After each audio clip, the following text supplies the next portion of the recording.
नमस्कार दोस्तों, मैं रजत आपका एजुकेटर्स प्लस चैनल पर स्वागत करता हूं। सोशियोलॉजी के इस सेक्शन में आप सभी लोगों का स्वागत है। जैसा कि मैंने इस विगत पहली वाली क्लास में परिवार को लेकर बात की थी, शुरुआत की थी परिवार के टॉपिक पर। तो वहां पर हमने परिवार की परिभाषाएं क्या क्या दी गई, परिवार की विशेषताएं क्या क्या हैं, परिवार के प्रकार क्या क्या, उन सबको लेकर बात की और उससे क्लैरिफिकेशन आपका सोसाइटीज को लेकर भी हो गया और साथ ही साथ में उसी से क्लैरिफिकेशन आपका विवाह को भी हो जाएगा।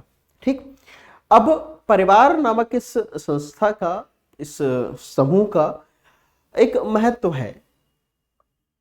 परिवार का समाज में, इस सोशल इकोसिस्टम की अगर हम बात करें, एक बहुत बड़ा योगदान रहता है। और किसी भी चीज, किसी भी कंट्रीब्यूशन को अगर आपको जज करना है, ठीक है, आप अगर जैसे फैमिली को ही लेकर हम बात करें, तो आप अगर फैमिली के ही कंट्रीब्यूशन को लेकर बात करें, ठीक है, इसका ही अगर आप क्या करते हैं, इसके मूल्यांकन को लेकर बात करते हैं कि सब परिवार है तो परिवार का क्या जो है महत्व है, ठीक है, तो ऐसे में इसकी जो इंपॉर्टेंस है उसका मूल्यांकन किस बेसिस पर करेंगे, वो आपका बेसिस होगा उसके फंक्शन को लेकर, सब इसके क्या प्रकार हैं। ठीक है, ये परिवार नामक ये जो व्यवस्था को लेकर बात हो रही है, इसके क्या प्रकार हैं, इन्हीं के बेसिस पर करेंगे ना। तो बिना इसके फंक्शंस के बेसिस के आप मूल्यांकन नहीं कर पाएंगे किसी भी समाज का।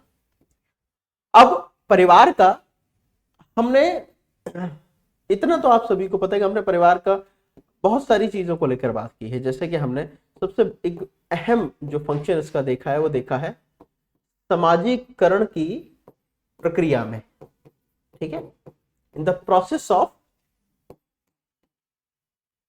सिविलाइजेशन, सोशलाइजेशन में हमने इसको बहुत बेहतर तरीके से, बहुत सूक्ष्म तरीके से हमने इसको देखा है। क्लियर है? समाजीकरण के अंदर में परिवार का योगदान हमने देखा है, क्योंकि जब भी हम बात करते हैं समाजीकरण की व्यवस्था की, तो प्राथमिक समूहों की जब बात होती है कि सब प्राइमरी सोशलाइजेशन, प्राथमिक समाजीकरण की जो बात होती है, उस प्राइमरी सोशलाइजेशन का सबसे अहम जो फैक्टर हमें देखने को मिलता है वो क्या मिलता है? फैमिली देखने को मिलता है। हम इवन कहते हैं कि सब परिवार का बड़ा इंपैक्ट होता है। जैसे कि एग्जाम्पल के तौर पर क्रिमिनोलॉजी में अगर आप जाएं, ठीक है, अपराध वगैरह को लेकर जब हम बात करते हैं, संज्ञेय अपराध, संज्ञेय अपराधों को लेकर बात करते हैं, बाल अपराधों की स्थिति को लेकर बात होती है, तब भी हम जुवेनाइल जो क्राइम की बात करते हैं, वहां पर भी हम क्या देखते हैं, सब परिवार का एक बहुत बड़ा रोल था। जहां पर किशोर अपराधों की संख्या की बात होती है, किशोर अपराधों की प्रवृत्ति की बात होती है, वहां पर हम देखते हैं कि किशोरों के द्वारा, जिन किशोरों के द्वारा अपराध किया गया या वो नशाखोरी में, मादक द्रव्यों के व्यसन में इत्यादि इन सारी चीजों में लिप्त थे, वो कहीं ना कहीं फैमिली से बड़ा ही इंपैक्टेड थे। उनकी फैमिलीज का कोई ना कोई पर्टिकुलर रोल था उनको इस तरह की स्थितियों में जाने के लिए।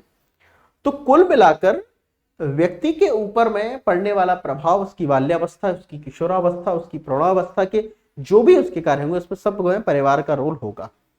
ठीक वैसे ही परिवार कई सारे उद्देश्यों का भी निर्वहन करता है।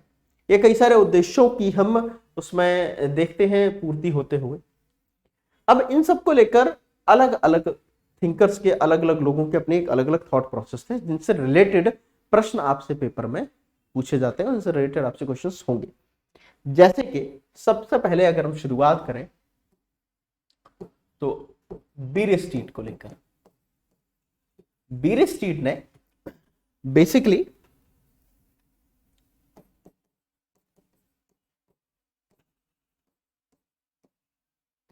फैमिली को लेकर कुछ पर्टिकुलर फंक्शंस को लेकर बात की। जैसे कि एग्जाम्पल के तौर पर बीरेस्टीट ने कहा कि परिवार का समाज के संदर्भ में, ठीक है, और व्यक्ति के संदर्भ में, मतलब कि इनका कैटेगराइजेशन जो था वो in a whole and in a single unit के फॉर्मेट में था। ठीक, अगर इन कॉन्टेक्स्ट ऑफ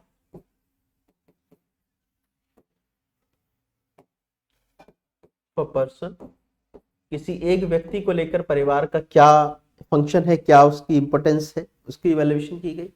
और इन कॉन्टेक्स्ट ऑफ सोसाइटी, के समाज को लेकर परिवार का क्या महत्व या क्या उसका प्रकार देखने को मिल सकता है, ये डिवाइड किया किसने, बीर स्ट्रीट ने। जैसे कि एग्जाम्पल के तौर पर जब हम बात करते हैं समाज को लेकर, आप मुझे एक सामान्य बात का हवाला दीजिए कि जब परिवार की बात हो रही है समाज के संदर्भ में, तो वो क्या हो सकता है, समाज को लेकर परिवार से क्या हुआ, परिवार का क्या एक रोल रहा। मनुष्य अन्न संग्रहण, शिकार इत्यादि चीजें किया करता था आदिम समय में, जब कृषि की स्थापना नहीं, कृषि का आविष्कार नहीं हुआ। शिकार करता था, भोजन संग्रहण करता था। बाद में विज्ञान तकनीकी का इस्तेमाल होना शुरू हुआ। उन पत्थर के हथियारों का पत्थरों को नुकीला बनाकर खोदने, छीलने, तोड़ने का, इन सारी क्रियाओं का वो काम किया करता था। धीरे धीरे और उसने किया, नुकीले पत्थरों को बनाने लगा। जब धातु की शुरुआत नहीं हुई, धीरे धीरे वो धातु पर आया, हस्त कुठार इत्यादि ये सारी चीजें बनती गई, हल का आविष्कार होना, ठीक है, ये सारी चीजें होती गई। कुल मिलाकर विज्ञान तकनीकी में धीरे धीरे जनाब ने एक इतनी प्रोग्रेस कर ली कि आज आप कॉल करिए और आप अपने भरण पोषण की अगर बात करते हैं तो आप एज अ फ्रीलांस के तौर पर घर पे काम कर सकते हैं। कॉल करके खाना ऑर्डर कर सकते हैं, आपको कोई खाना डिलीवर कर देगा, आपको पेमेंट करना, इकोनॉमी का सिस्टम बन गया। मतलब कि भरण पोषण ये परिवार का क्या है, फंक्शन है। आप कहेंगे इस मेंटेनेंस को लेकर ये जो बात हो रही है, सब ये भरण पोषण किसकी है? अरे परिवार एक समूह है जिस समूह के सदस्य सामूहिक तौर पर क्या कर रहे हैं, भरण पोषण जैसी क्रियाओं को नियमित कर रहे हैं एक परिवार के अंदर में, जिसमें कुछ उस शिकार अन्न संग्रहण जैसी प्रक्रियाओं में संलिप्त होंगे और बाकी तैयार हो रहे होंगे भविष्य के लिए कि उनको भी ऐसे ही करना है। मतलब जीवन जगत माया मोहिनी, इस तरह के जो हम टर्म्स बोलते हैं, सब जीवन है, रोज कुआं खोदिएगा और रोज पानी पीजिए, वैसा सिस्टम। तो ये जो भरण पोषण जैसी व्यवस्था है, ये परिवार का अपना क्या है, एक प्रकार है। तो समाज के संदर्भ में भरण पोषण जैसी चीजें।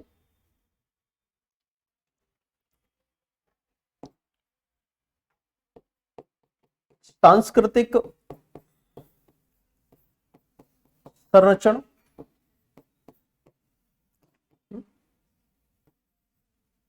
Cultural transcription. अरे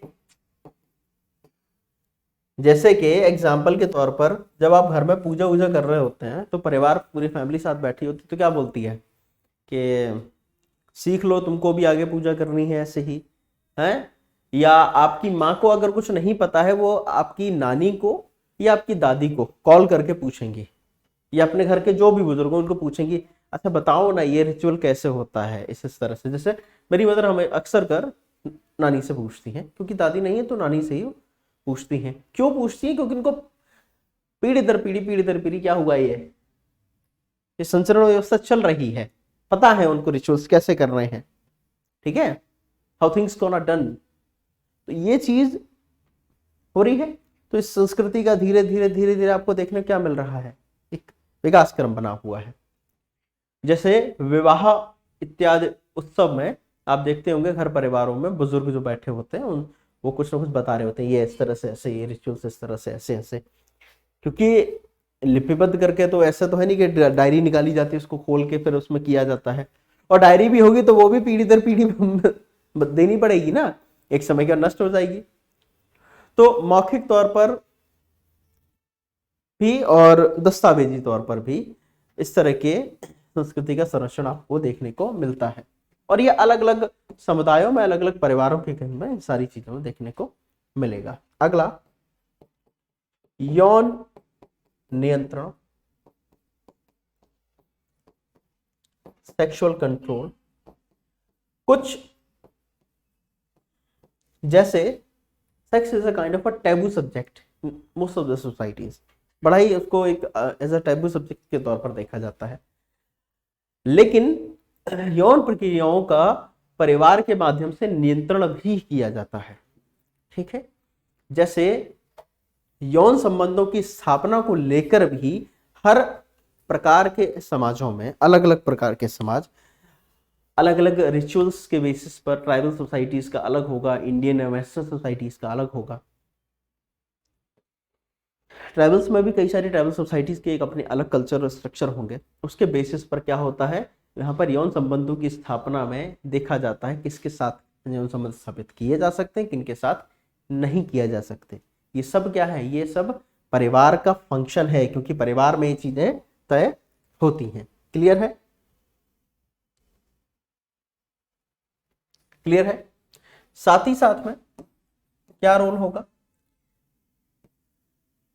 परिस्थिति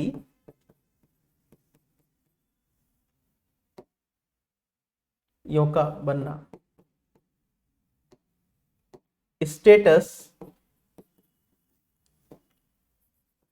एस्क्रिप्शन,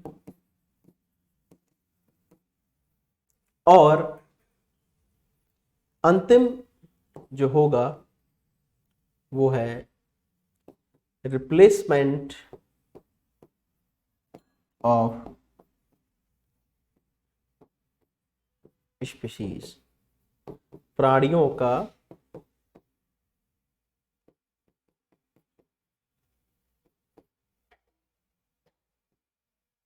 हिस्सा। ठीक है, तो ये बीरी स्ट्रीट का अपना फॉर्मेट था, किसको लेकर, in a terms of a society, in a terms of a social structure के समाज के संबंध में परिवार के क्या प्रकार होते हैं, बीरी स्ट्रीट का अपना मानना था।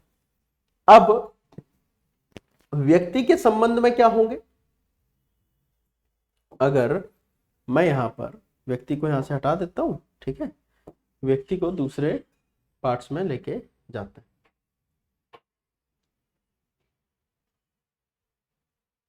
ठीक है, अगला है, अगला पॉइंट डालिए यहां पर, व्यक्ति के संबंध में इन कॉन्टेक्स्ट ऑफ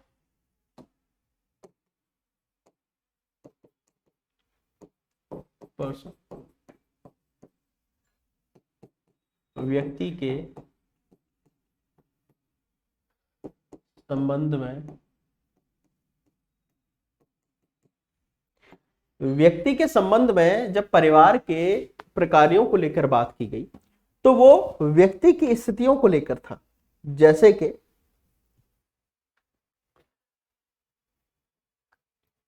जीवन और जीवन को जीने के लिए किए गए संघर्ष, उसकी यौन इच्छाएं, जीवन के अंदर मौजूद अवसर, ये सब व्यक्ति के प्रति हैं। तो लाइफ एंड सर्वाइबिलिटी जैसे विषय, ठीक, कि जीवन है तो उसको कैसे आगे वो सरवाइव करेगा, कैसे आगे जीवित रहेगा। ठीक है, परिवार है तो परिवार सुरक्षा भी करता है। अरे एक छोटा बच्चा है तो परिवार उसकी सुरक्षा कर रहा है ना, तो छोटा बच्चा कैसे सरवाइव करेगा आगे। अरे कोई 10 साल का बच्चा है, अब ऐसी छोड़, ऐसे ही जो है परिवार से, परिवार जैसी व्यवस्था में ना हो तो उसके लिए जीवन जीना मुश्किल होगा, लोगों के रहमो करम पे तो नहीं जी पाएगा। तो परिवार नामक इस व्यवस्था के स्ट्रक्चर में होता क्या है कि परिवार के सदस्य अपने आप को सुरक्षित महसूस करते हैं और साथ ही साथ में, सुरक्षा के साथ साथ में परिवार क्या करता है, उनको सहायता भी उपलब्ध कराता है, मतलब प्रोटेक्शन एंड हेल्प। या असिस्टेंस। अब ये सहायता कैसी है, जैसे एग्जाम्पल के तौर पर हम बोलते हैं कई दफा, जैसे in the situation of Covid हमने बोला कि भाई जो संयुक्त परिवार की व्यवस्था में थे, उनका अगर आजीविका का बहुत नुकसान भी हुआ, कि उनके कारोबार ठप भी हुए, तब भी वो लोग कम से कम अपना भरण पोषण कर पाए, उनको भोजन इत्यादि को लिए भूखों नहीं मरे, भूखों मरने का नौबत नहीं आया, ये चीज बोलते हैं। तो ये क्या है, सुरक्षा और सहायता को दर्शाता है। वहीं व्यक्ति विशेष की अपनी कुछ यौनिक इच्छाएं भी होंगी। तो सेक्सुअल अपॉर्चुनिटीज क्या है उसकी, ठीक है, ये भी परिवार के माध्यम से। कैसे भाई, परिवारों के स्ट्रक्चर हैं तभी तो आप शादी जैसे प्रक्रमों का निर्धारण कर रहे हैं। तो ये न सिर्फ उसको कह सकते हैं इन्हें कंट्रोल करता है, नियंत्रित करता है, लेकिन साथ ही साथ में निर्देशित भी करने का काम करता है। तो व्यक्ति के संबंध में परिवार के ये जो प्रकार है उसमें सेक्सुअल अपॉर्चुनिटी से लेकर, अब व्यक्ति के संबंध में एक सबसे बड़ी विशेषता क्या होगी परिवार की, दैट इज कॉल्ड एज सोशियोलाइजेशन। और उससे भी बड़ी एक व्यवस्था क्या होगी, आपको क्या मिल रहा है, एक आइडेंटिटी मिल रही है, सोशल आइडेंटिफिकेशन। ये भी कहां मिल रही है, ये भी परिवार के ही प्रकारों की बदौलत है, लेकिन ये व्यक्ति के संबंध में है। तो वीरस्टीड ने ये अपना संदर्भ दर्शाया। ठीक वैसे ही इन सबसे तुमको परिवार के जो सामान्य प्रकार हैं वो समझ में आ जाने चाहिए, उसको मैं अलग से नहीं लिखाने वाला, ठीक है, अलग से मैं उसको लिखाऊंगा नहीं, अलग से उसको बताऊंगा नहीं। क्यों? क्योंकि जो थिंकर्स का थॉट प्रोसेस को एलिब्रेट करते हुए चल रहे हैं, एक्सप्लेन करते हुए, तो आपको वहां से क्लियर हो रहा होगा। ठीक वैसे ही मिस्टर रीड ने अकॉर्डिंग टू रीड, ठीक है, रीड के अनुसार, रीड ने भी परिवार के प्रकारों को अलग अलग क्रमों पर दर्शाया। जैसे कि उन्होंने कहा वंश वृद्धि जैसी व्यवस्था को, वंश आगे बढ़ेगा, ठीक है, परिवार आगे बढ़ेगा, ठीक है, नाम परंपरा ये सारी चीजें आगे बढ़ेगी, ठीक है।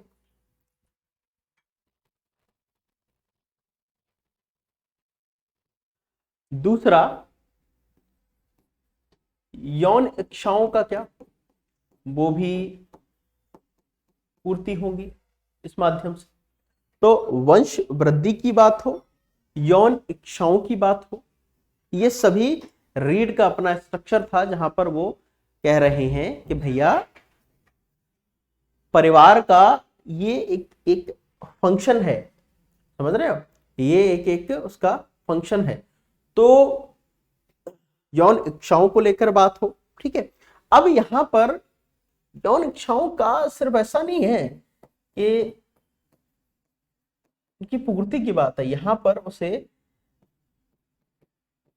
दोनों संदर्भों में देखिए, रेगुलेशन भी हो रहा है एंड सेटिस्फिकेशन को लेकर भी बात हो रही है।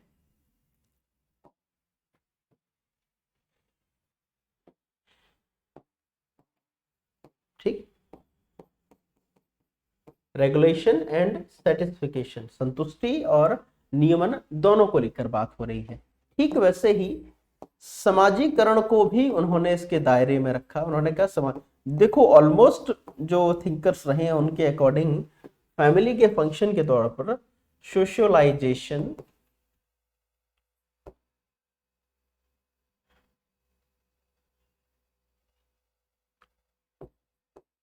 सबने काउंट किया है, समझ रहे हैं। तो सोशलाइजेशन सभी इसमें काउंट करते हुए चलते हैं। ठीक, उसके अलावा हमने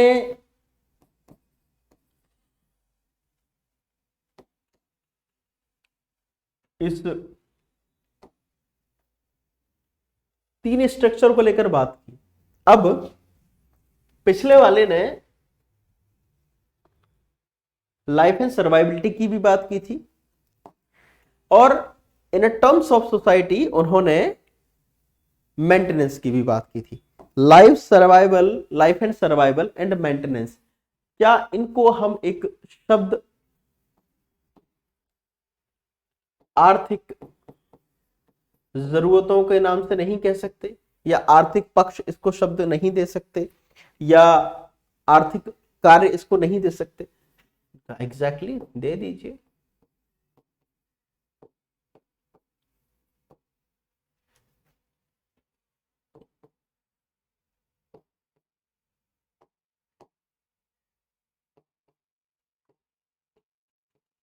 तो उन्होंने कहा भैया आर्थिक कार्य भी अपने आप में इसमें शामिल होगा। क्लियर है? तो रीड क्या दर्शाते हैं? वंश वृद्धि को, यौन इच्छाओं के नियमन संतुष्टि को, समाजीकरण को, और आर्थिक कार्यों की स्थिति को। क्लियर है? समझ रहे हैं आप इस बात को? तो ये रीड का अपना फॉर्मेट था। ठीक है, इसको नोट करिए, इसको नोट करिए, फिर 3-4 लोगों का और है उनको भी नोट करते जाएंगे। अब इसके बाद में फैमिली के स्ट्रक्चर में ऑगबर्न भी शामिल हुए। तो ऑगबर्न के अनुसार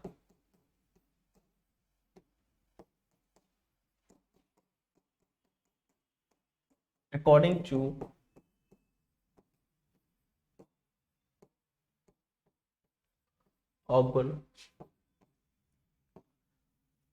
ऑगबर्न और निमकॉफ की डेफिनेशन आप सभी को याद होगी, पिछली क्लास में हमने उस चीज को मेंशन किया था। ठीक वैसे ही इन्होंने यहां दर्शाया। उन्होंने कहा परिवार का सबसे पहला प्रकार है, उन्होंने दर्शाए हुए कहा देखो भैया परिवार है, तो आपको मूवी याद है उसमें एक पर्टिकुलर डायलॉग होता है, क्या होता है, कौन सी मूवी थी, अपने तो अपने होते हैं, ऐसी कुछ करके था। फिर सलमान की भी कुछ एक मूवी थी जिसमें वो परिवार को लेकर कुछ बोलता नजर आता है, क्या होता है वो, जिनके परिवार नहीं होते, ऐसे ऐसे कुछ करके था यार, चलो छोड़ो जाने दो, बट बहुत सारी मूवीज रही हैं। तो ऐसे में क्या हम परिवार के पहले फंक्शन को अफेक्शन के तौर पर नहीं ले सकते? सब परिवार है, प्रेम होगा, स्नेह होगा, ठीक है। तो पहला उन्होंने दर्शाते हुए कहा कि भैया परिवार अफेक्शनल फंक्शंस को दर्शाएगा, ठीक, स्नेहपूर्ण प्रकार्य, स्नेहपूर्ण संबंधों का प्रकार्य, ठीक है, अफेक्शंस होगा, है एक दूसरे के प्रति जो है आपको प्रेम, एक दूसरे के प्रति समरसता का भाव, एक दूसरे के प्रति सहायता का भाव, एक दूसरे से प्रगाढ़ता, ठीक है। कहते हैं यार फील, एक दूसरे के लिए फीलिंग्स का होना, ठीक है। आजकल ये नहीं है कि तुम लोग सिर्फ 2 समूह लेकर और उसको ही परिवार का नाम ले, नहीं नहीं नहीं, फीलिंग्स वाले 2 समूह हमेशा क्या है, परिवार नहीं होंगे, ठीक है। दूसरा उन्होंने कहा देखो यार बिना पैसे के तो काम नहीं चलेगा। उन्होंने कहा इकोनॉमिक स्ट्रक्चर भी होता है, इकोनॉमिक स्ट्रक्चर भी होता है। अब परिवार है तो एक परिवार जो है अपने आप में डिफेंसिव मैकेनिज्म भी रखता है, ठीक है, रक्षा परिवार के, उसकी सुरक्षा परिवार के सदस्यों की। और वो सुरक्षा का मतलब ये नहीं है लड़ने चला जाएगा परिवार, डिफेंस मैकेनिज्म का मतलब ये नहीं है कि परिवार इकट्ठा हुआ लड़ने चले गए, गांव देहात में होता ना, 2 परिवार झगड़ा हुआ तो पूरा परिवार इधर से छोटा वोटा भी ईटा उठा के और एकदम मारकूट शुरू कर देगा, वैसा वाला नहीं है डिफेंस। यहाँ बात हो रही है सुरक्षा की भावना का मतलब परिवार के सदस्य सुरक्षित हों, ठीक है, क्योंकि परिवार तो हमेशा रहा, परिवार शुरू से रहा। तब परिवार की जरूरत क्या थी कि तब वो समूह बनाकर एक गुफा में रह रहे, तब वो इंतजार करते थे आज यार देखो भेड़िया ना आ जाए, पता चले एक आध बच्चे को ले गया और शाम का उसने जो है नाश्ता कर दिया, ब्रेकफास्ट कर लिया। तो परिवार की सबसे बड़ी जरूरत सुरक्षा के नाम पर यह थी कि 1 2 3 4 5 6 7, अच्छा गिनती के लिए 7 हैं, आज 7 बच्चे हैं, मैंने कहा हाँ, साथ के सब पीछे रहेंगे बेटा, तुम उधर मम्मी, मेरे बड़े भैया, ये सब, इन सब के साथ बेटा मिलके रहो, ठीक है। तो शिकार करने जाते थे जब, ठीक, जो आदिम समुदाय था, ऐसी स्थिति थी। वो डिफेंस मैकेनिज्म धीरे धीरे बढ़ता गया, वहां भरण पोषण, लालन पालन, ठीक है, एक दूसरे को सपोर्ट करने को भी हम क्या कह सकते हैं, ये सब डिफेंस मैकेनिज्म को दर्शाता है, ठीक है। आप इसको डिफेंस मैकेनिज्म कह सकते हैं, या इसको आप कह सकते हैं protective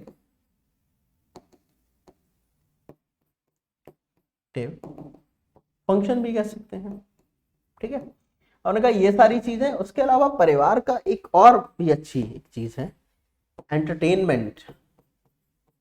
entertainment entertainment entertainment entertainment, जैसे आजकल बोलते हैं ना, मीडिया सिर्फ क्या है, एंटरटेनमेंट है, ठीक है। हाँ, एंटरटेनमेंट ही है। डेली झगड़ा, 4 लोग खड़े कर दिए, बजने तो लठ आपस में, पक्का आप, मतलब बड़ा अच्छा मूड झगड़ा यही है उसको। तो मुझे लग रहा है कुछ दिन बाद उनको उनको एक वो शुरू करना चाहिए कि ये जो डिबेट्स नहीं है, बल्कि क्या है, ये फाइटिंग कॉमेडी है, ठीक है। बर्बाद कर रखा उन्होंने भी ऐसे। तो एंटरटेनमेंट का उस समय कोई ऑप्शन नहीं था, ठीक है। तो वो सोचते थे कि यार मनोरंजन कैसे करेंगे, तो उन्होंने कहा भैया देखो ऐसा है, फैमिली आपस में ही फिर मनोरंजन कर लिया करती थी, तो एंटरटेनमेंट एज अ फंक्शन के तौर पर उन्होंने देखा। अब ऐसा नहीं है कि सिर्फ एंटरटेनमेंट ही चलेगा, उन्होंने कहा देखो परिवार है, हम सीखेंगे भी, तो एजुकेशनल पर्सपेक्टिव भी देखने को मिला,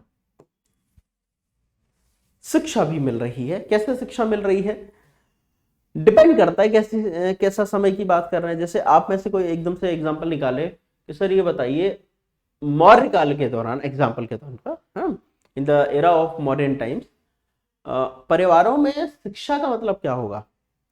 अब वो शिक्षा हो सकती है, जैसे मान लेते हैं कोई व्यक्ति है जो ठठेरा समुदाय से हो, ठीक है, मतलब ठठेरा जो बर्तनों का निर्माण करते हैं। अब ऐसे में वो अपने बच्चे को या अपने परिवार में शिक्षा होगी वो होगी कि देखो बेटा ये हम काम करते हैं, इस काम को तुमको आगे बढ़ाना है, धीरे धीरे सीखते जाइए, हैं। जैसे किसी मोची के द्वारा हम अपने उसके परिवार में अपना व्यवसाय आगे चलाने के लिए बच्चों को दी गई शिक्षा, ठीक है। किसी व्यापारी परिवार का है तो बच्चे को शिक्षा देगा कि भाई देखो समझो व्यापार कैसे चलाओगे तुम, कैसे नहीं चलाओगे, समझ रहे हो। तो ये एजुकेशनल पर्सपेक्टिव भी परिवार का देखने को मिलता है। अब देखो क्या हो गया, भाव की बात हो गई है, फीलिंग्स की बात हो गई, अफेक्शंस, इकोनॉमिक की बात होगी, खाने पीने भोजन इत्यादि इन सब की भी बात हो रही है, मतलब इकोनॉमिक स्ट्रक्चर, भरण पोषण। प्रोटेक्टिव फंक्शन हो गया, एंटरटेनमेंट हो गया, एजुकेशनल हो गया, 1 2 3 4 5 हो गए, एग्जैक्टली 5 फंक्शंस कंप्लीट। तो ऑगबर्न का पर्सपेक्टिव समझ आया, ऑगबर्न ने फंक्शंस को लेकर क्या बोला, ठीक है, क्लियर है। चलिए, अब ऑगबर्न के बाद में और भी लोग थे जिन्होंने दर्शाया, तो उसी क्रम में किंग्सले डेविस, या सिर्फ डेविस लिख लीजिए, डेविस के, या अकॉर्डिंग टू डेविस,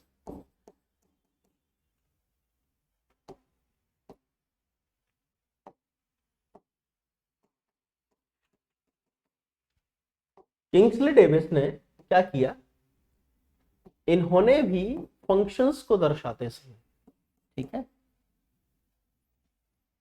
फंक्शन को दर्शाते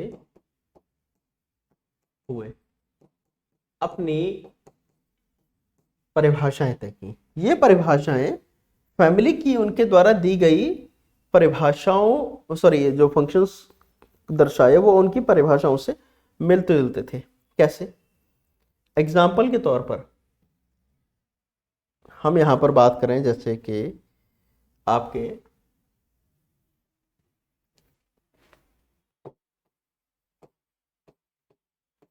रिप्रोडक्शन, संतानोत्पत्ति,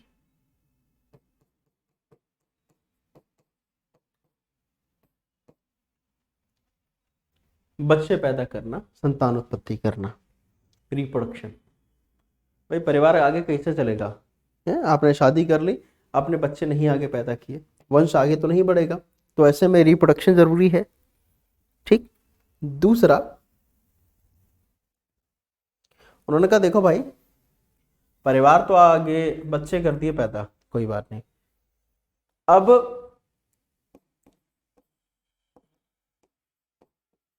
इन बच्चों का काम कैसे होगा? तो मेंटेनेंस ऑफ इमैच्योर, ठीक है, चिल्ड्रन।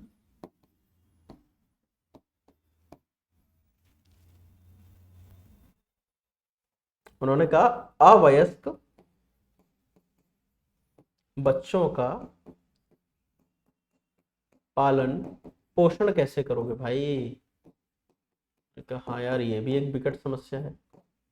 उनका परिवार का अगला काम है कि जब तक बच्चे आपके बड़े नहीं हो जाते, जैसे भारतीय समाज में, भारतीय पारिवारिक जो समाज की जो परिवारों की व्यवस्था है, उसमें ये तो रहता है ना कि जब तक आप वयस्क नहीं हो जाते तब तक आपका भरण पोषण की जिम्मेदारी आपके परिवार की रहती है।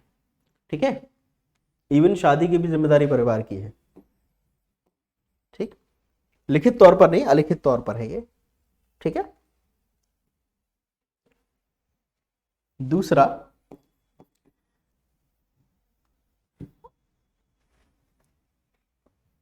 परिवारों का स्ट्रक्चर, सॉरी परिवारों का फंक्शन, उन्होंने तीसरा दर्शाया प्लेसमेंट, स्थानों का निर्धारण। ये स्थान निर्धारण बिल्कुल ठीक वैसा है जैसे कि हमने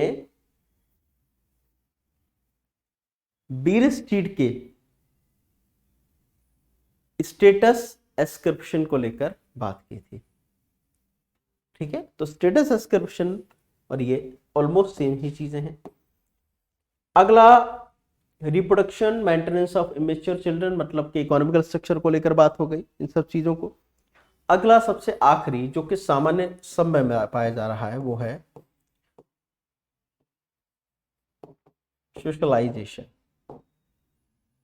उन्होंने कहा भैया अब जरूरी है बच्चे का समाजीकरण, वो कैसे व्यवहार करेगा, किस तरह से व्यवहार करने वाला है, ये सारी की सारी चीजें। परिवार का स्ट्रक्चर सिर्फ यहीं तक नहीं सीमित रहता। आप जैसे अगर मजूमदार के कथन को लेकर बात करें, मजूमदार के शब्दों में बात करें, तो वो कहते हैं परिवार का काफी हद तक प्रभाव जियो पॉलिटिकल सिचुएशंस पर भी, सॉरी पॉलिटिकल सिनेरियो पर भी पड़ता है। पॉलिटिकल स्ट्रक्चर पर भी परिवार का प्रभाव पड़ता है। जैसे भारत में काफी हद तक, काफी समय तक ये रहा कि लोगों का वोट को लेकर, ठीक है, वोटिंग को लेकर, ठीक है, वोटिंग राइट्स सबको थे, लेकिन फिर भी कहीं ना कहीं मतों का निर्धारण भी परिवार के माध्यम से था। पितृसत्तात्मक व्यवस्था वाले इस समूचे देश में, ठीक है, पूरे देश तो नहीं कहेंगे, कुछ कुछ हिस्सों में मात्र सत्तात्मकता भी है। परिवारों के मुखियाओं का, परिवार में बड़े बुजुर्गों का काफी हद तक रोल रहता था वोटिंग को लेकर। हाँ, आज अलग है, आज अगर पता चल रहा है पिता ही खड़े हो गए तो पता चल रहा बच्चा ही वोट नहीं कर रहा है। जैसे कि हमारे गांव में कुछ एक फैमिली में वोटिंग का वो था, तो चुनाव लड़ा गया। टोटल आने वाला वोट काउंट जो उनको मिला वो कुछ कम था, उनके परिवार की पूरी संख्या के जितने वोट थे उससे कम था। इसका मतलब कि परिवार के जो लोग थे वही नहीं वोट किए। उनको ही लगा कि यार हमारा कैंडिडेट ठीक नहीं है, इसको नहीं चुनने देना चाहिए। लेकिन ये चीज पहले नहीं थी, मजूमदार ने इस चीज को एस्टेब्लिश किया था कि देखो इसका भी फर्क पड़ता है परिवार की व्यवस्था का, परिवार की। ठीक है, तो सोशलाइजेशन सिर्फ यहीं तक नहीं रह जाता है। ठीक है, क्लियर है? अब परिवार के फंक्शंस को लेकर अगला थॉट प्रोसेस था लुंडबर्ग का।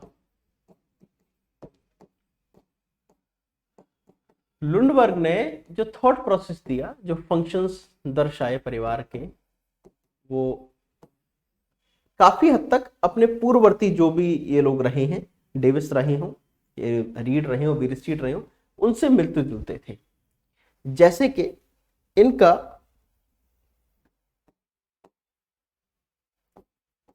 यौन व्यवहारों का नियमन व नियंत्रण। भाई सेक्सुअल बिहेवियर पर कंट्रोल एस्टेब्लिश होना और उसको रेगुलेट करना, ये तो ऑलमोस्ट सबने दर्शाया है। तो सेक्सुअल बिहेवियर पर कंट्रोल एंड रेगुलेशन ये ऑलमोस्ट सभी का था। तो यौन व्यवहारों का नियमन और नियंत्रण मतलब किन में संबंध स्थापित हो सकते हैं, किन में संबंध स्थापित नहीं हो सकते। जैसे कई सारे परिवारों के प्रकारों में आपको देखने को मिलेगा जहां पर ममेरे तय फफेरे प्रकार की विवाहों की स्थिति देखने को मिलती है। ये परिवार का ही तो स्ट्रक्चर है कि वहां पर एक्सेप्टेबल है, कहीं पर नहीं होगी एक्सेप्टेबल। ठीक है। दूसरा, बच्चों का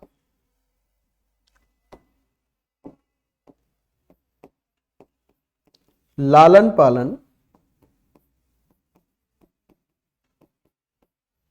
और समाजीकरण, मतलब कि यहां मेंटेनेंस एंड सोशलाइजेशन ये दोनों को उन्होंने एक ही लाइन में एस्टेब्लिश किया।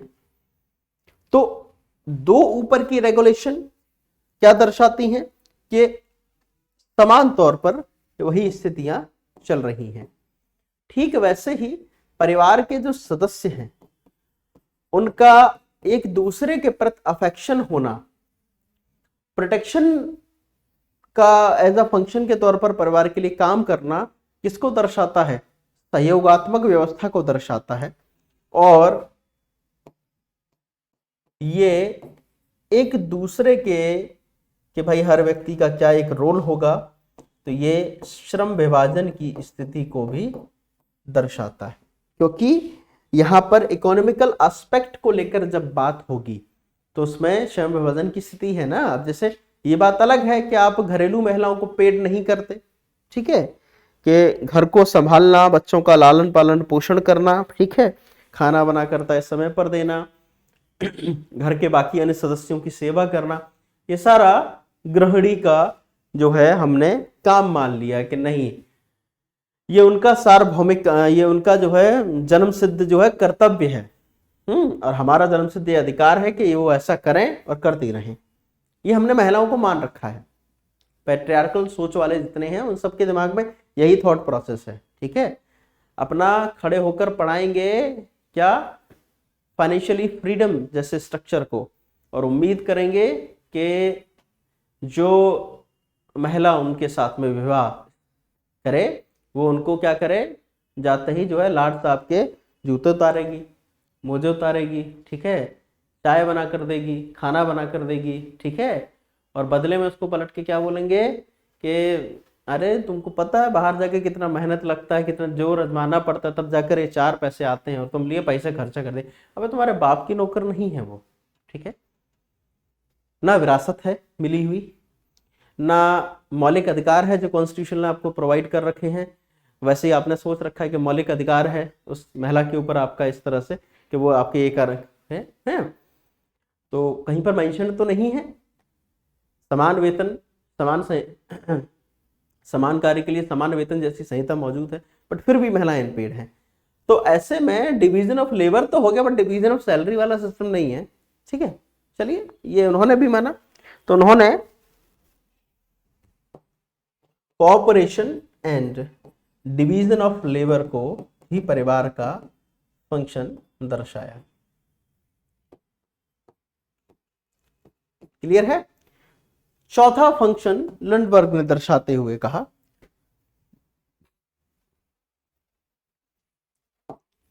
बुनियादी सामूहिक जीवन की संतुष्टि। ठीक, satisfaction of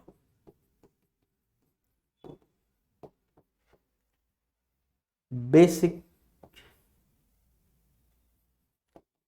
life of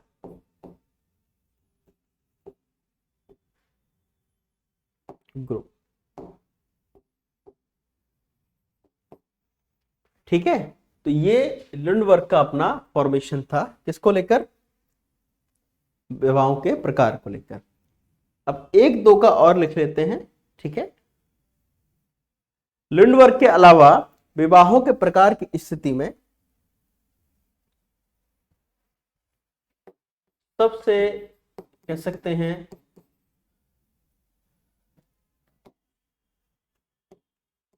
famous में MacIver and page. MacIver and page ने इनको essential and non essential condition में डिवाइड किया। इन्होंने फंक्शंस ऑफ फैमिली को दर्शाते हुए कहा कि भैया आप इसको अनिवार्य और गैर अनिवार्य दो ढांचों में इसको क्या करिएगा, डिवाइड करिएगा।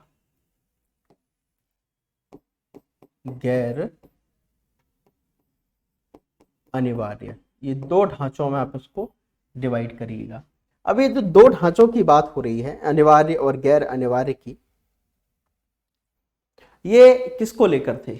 देखो, किसी भी परिवार के उन्होंने एसेंशियल एस्पेक्ट को माना, जैसे कि मेंटेनेंस जैसा एस्पेक्ट, ठीक, अफेक्शन जैसा एस्पेक्ट है, परिवार है, फीलिंग्स होगी, अफेक्शन होगा, कोऑपरेशन जैसा एस्पेक्ट, ठीक है,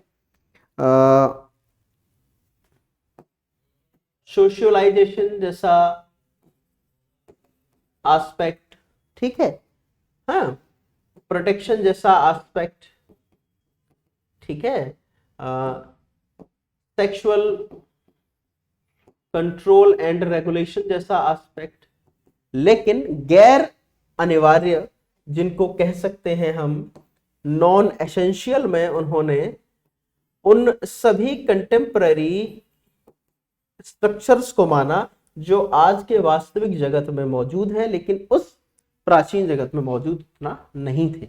हालांकि उस प्राचीन आदिम जगत की चीजें थी, जैसे रिलीजियस एस्पेक्ट, जैसे एडमिनिस्ट्रेटिव एस्पेक्ट, ठीक है, जैसे पॉलिटिकल एस्पेक्ट।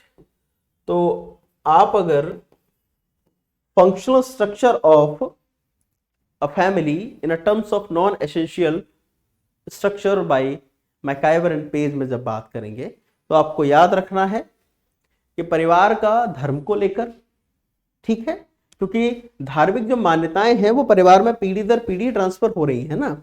ऐसा तो है नहीं कि एक पर्टिकुलर पुजारी है जो हर बार अच्छा बच्चा पैदा हुआ, लाओ इसको, लाओ इसके जो है एक लाओ इसको, हम जो है उठाकर क्या करेंगे, एक ठप्पा लगाएंगे पीठ पे, अच्छा बेटा तुम इस धर्म से संबंधित हो, इस धर्म पे पैदा हुआ, और उसके बाद में इसकी उंगलियों में 2 चिप लगाकर और लैपटॉप से कनेक्ट करते हुए इसको प्रोग्राम कर देंगे। नहीं, ये प्रोग्रामिंग तो फैमिली की है ना, ये फैमिली का काम है प्रोग्राम करने का ये सारी चीजों को, ठीक है। तो नॉन एसेंशियल में ये चीजें काउंट हुई, एसेंशियल में क्यों? क्योंकि ये बेसिक नीड है, ये ग्राउंड रूट्स वाली है, रूटेड है, ये रूटेड है, जबकि नॉन एसेंशियल में नहीं है, क्योंकि जरूरी नहीं कि हर परिवारों में सेम स्ट्रक्चर रहा होगा। ऐसा कई में शायद फोर्सफुली इन चीजों को ना किया गया हो एक दूसरे पर। क्लियर है? अरे क्लियर है? ठीक है। अब इन्हीं आधारों पर परिवार के प्रकारों को 2 अलग अलग पार्ट्स में डिवाइड कर लिया जाता है। कैसे पार्ट्स में? जैसे कि एग्जाम्पल के तौर पर परिवार के सार्वभौमिक और मौलिक प्रकार हैं, यूनिवर्सल एंड फंडामेंटल फंक्शंस। ये क्या है? संतानोत्पत्ति जैसी चीजें हों, यौन नियंत्रण को लेकर, निर्देशन को लेकर बात हो, मेंटेनेंस को लेकर बात हो, ठीक है, ये फंडामेंटल स्ट्रक्चर है। अफेक्शन जैसी चीजें। लेकिन वहीं जब आप बात करते हैं नॉन एसेंशियल जैसे एस्पेक्ट को लेकर, जिसको हम कह सकते हैं ट्रेडिशनली फॉर्मेट। वो ट्रेडिशनल फंक्शंस क्या हो सकते हैं? वो ट्रेडिशनल फंक्शन होंगे सोशलाइजेशन जैसे स्ट्रक्चर, ठीक है, रिलीजियस एस्पेक्ट हो सकता है, पॉलिटिकल एस्पेक्ट हो सकता है, ठीक है। ये सारी की सारी चीजें एक सोसाइटी के प्रथ में फैमिली का फंक्शन होगा। Is that clear? चलिए, ये जो यहाँ पर ये टाइप रही है वो फेमस राइटर्स थिंकर्स रहे हैं जिन्होंने फैमिली को लेकर एस्पेक्ट दिया और इनसे रिलेटेड पेपर्स में पूछे गए कि साहब इनके अकॉर्डिंग किसका क्या है। जैसे एसेंशियल नॉन एसेंशियल का पूछा गया है कि साहब एसेंशियल और non essential function of family किसके द्वारा दिए गए, ठीक है, समझ रहे हैं? तो ये चीजें आपको ध्यान रखनी है। क्लियर है? चलिए, तो परिवार की अवधारणा को लेकर हमने इससे विगत क्लास में बात की। आज की क्लास में हमने परिवार के फंक्शंस को लेकर बात की, फंक्शंस ऑफ फैमिली को लेकर। अब अग्रिम जो आपकी क्लास रहेगी उस क्लास में शुरुआत करेंगे हम विवाह के टॉपिक को लेकर कि भाई विवाह क्या है और विवाह के सारे स्ट्रक्चर्स को लेकर कि भाई भारत में विवाह का एक जनरल क्लासिफिकेशन और उसके बाद में भारत में विवाह की स्थितियों को लेकर, ठीक है, किन समाजों का क्या क्या, और जनजातीय व्यवस्था में। क्लियर है? चलिए, तो आज की जो आपकी क्लास थी इस क्लास के लिए रखेंगे इतना ही। तब तक के लिए दीजिए इजाजत। Bye bye, take care, have a nice day.